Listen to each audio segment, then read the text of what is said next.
Cora Vale had 30 days to leave her husband's smithy, and a Montana winter coming down the Gulch that was already killing the miners who let their fires go out. It was the winter of 1884, in a silver camp called Cold Water Gulch, set so high in the mountains that the cold came in October and did not lift until May. Cora's husband, Jonah, had been the camp blacksmith for 11 years, the man who sharpened the picks, set the drill steel, and kept 400 miners in working iron. He had been 3 weeks dead, taken by a fever that moved faster than the doctor could ride up the pass. No children, no family in the territory, no claim on the smithy, but the one the camp was already taking back. The camp committee, 3 men who owned the store, the assay office, and the better half of the claims, came to her within the week. They were not cruel about it. They were businesslike. The smithy belonged to the camp, they said, and 400 men needed a blacksmith, and a widow was not one. They had written to a man in Butte who would come in the spring. She could stay through the thaw as a courtesy. Then it would be his. What the committee did not weigh was the boy. Jonah had taken in an orphan named Tam 2 years before, a thin, quiet boy of about 12 whose people had died on the trail west, and taught him to work the bellows and hold the tongs and read the color of hot iron. Tam had nowhere to go. The widow and the striker's boy were what remained of the Vale smithy, and the camp had decided, without saying so, that the winter would settle them both.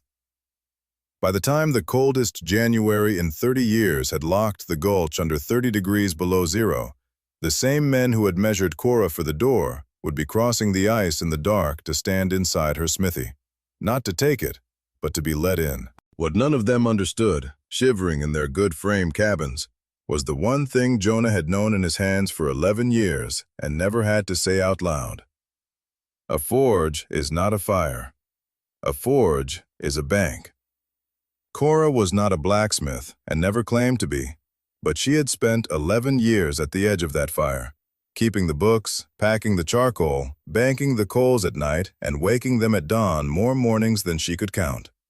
She knew the smithy the way you know a room you have swept 10,000 times, and she knew the thing the committee had never thought to put in its ledger. The smithy was the warmest building in Cold Water Gulch. It always had been. It was built for heat that did not quit.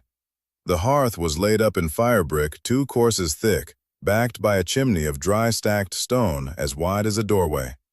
The walls were squared log, chinked tight, low under a sod and plank roof, with 2 small windows and 1 heavy door. Jonah had burned coke in that hearth 11 winters running, and coke does not flare and die the way cordwood does.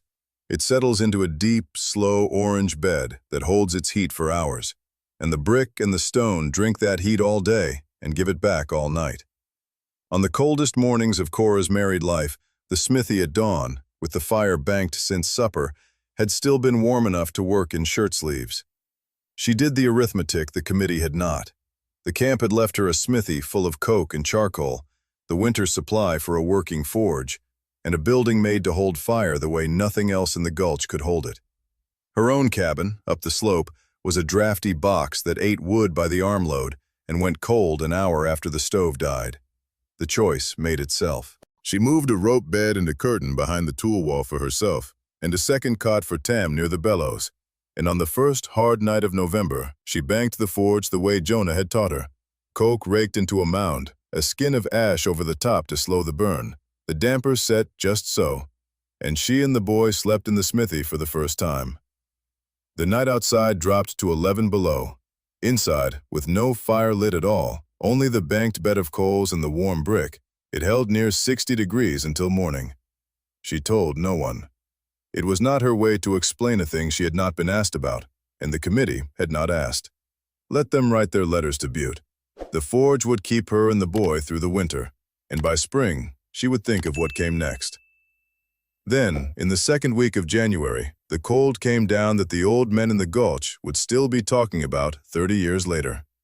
The temperature fell to 30 below and stayed there. It was not the deepest cold the camp had ever seen for an hour, but it was the longest. 9 days without a break, a still, iron cold under a hard blue sky, the kind that finds every gap in every wall and pulls the heat out through it. The frame cabins that housed most of the miners were built for speed, not for weather. They began to fail.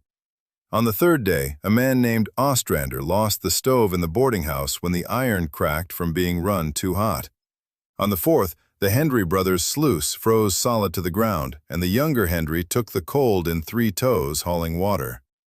On the fifth, an old miner called Pell was found in his bunk with his blankets frozen stiff at the edge, alive, but barely, and carried to the store to be thawed by the one stove in camp that was winning its fight. And on the 6th day, Cora Vale made her mistake. She had been watching the coke pile go down. A working forge burns through fuel fast, but she was not working iron. She was only banking a fire to sleep beside. And still the pile had dropped faster than she liked, and she did the sum in her head and did not like the answer. So that night she damped the fire down harder than Jonah ever had. She raked the coke tight, closed the damper nearly shut to starve the burn and stretch the fuel, and went to sleep telling herself she had been careful. She woke a few hours later to a cold she knew was wrong, and a smell that was worse. The fire, choked of air, had not gone out.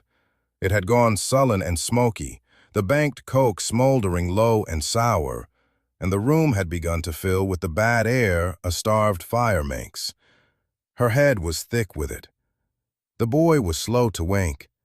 She got Tam to the door, and the door open, and the clean, killing air pouring in, and then she went back for the fire, because a smith's fire that dies in 30 below does not forgive you either. She dragged the damper wide. She raked the smoldering bed open to the air with her bare hand instead of the poker, because the poker was across the room and there was no time.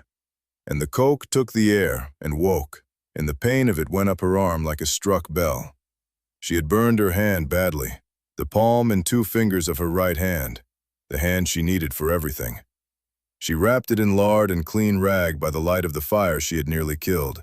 And she sat the rest of that night awake, sick and shaking, doing the hardest arithmetic of the winter.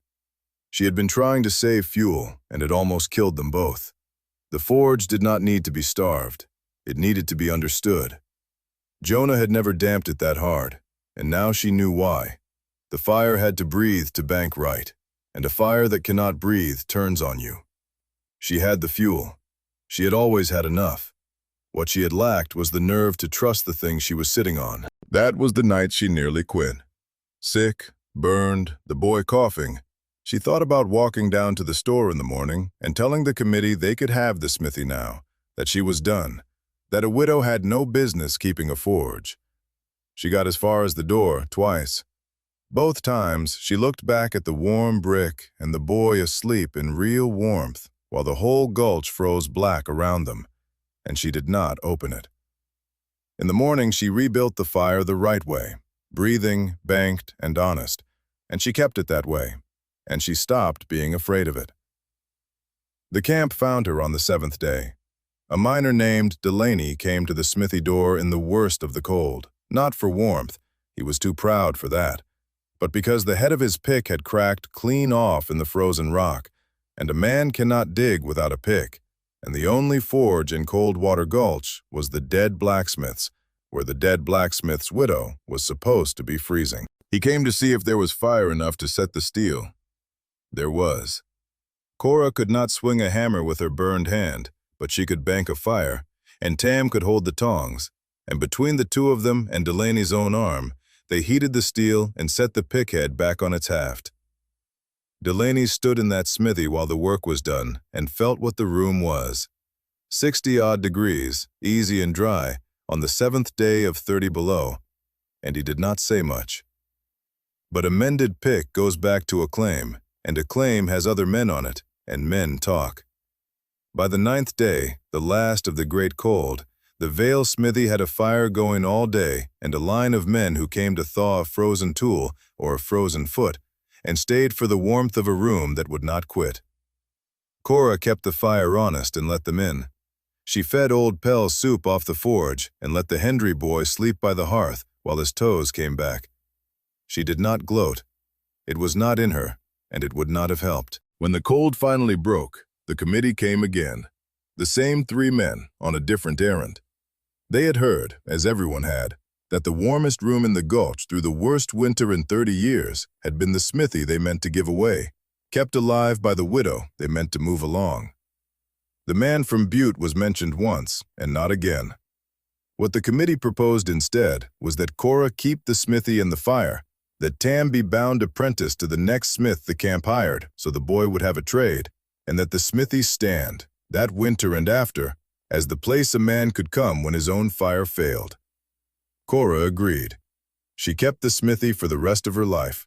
Her right hand never fully closed again, and every miner in Coldwater Gulch knew why, and none of them ever called it a woman's mistake, because by then they had all learned the things she learned on that burned night, that the fire has to breathe, and that the warmest thing in the world is a bank of coals tended by someone who is not afraid of them.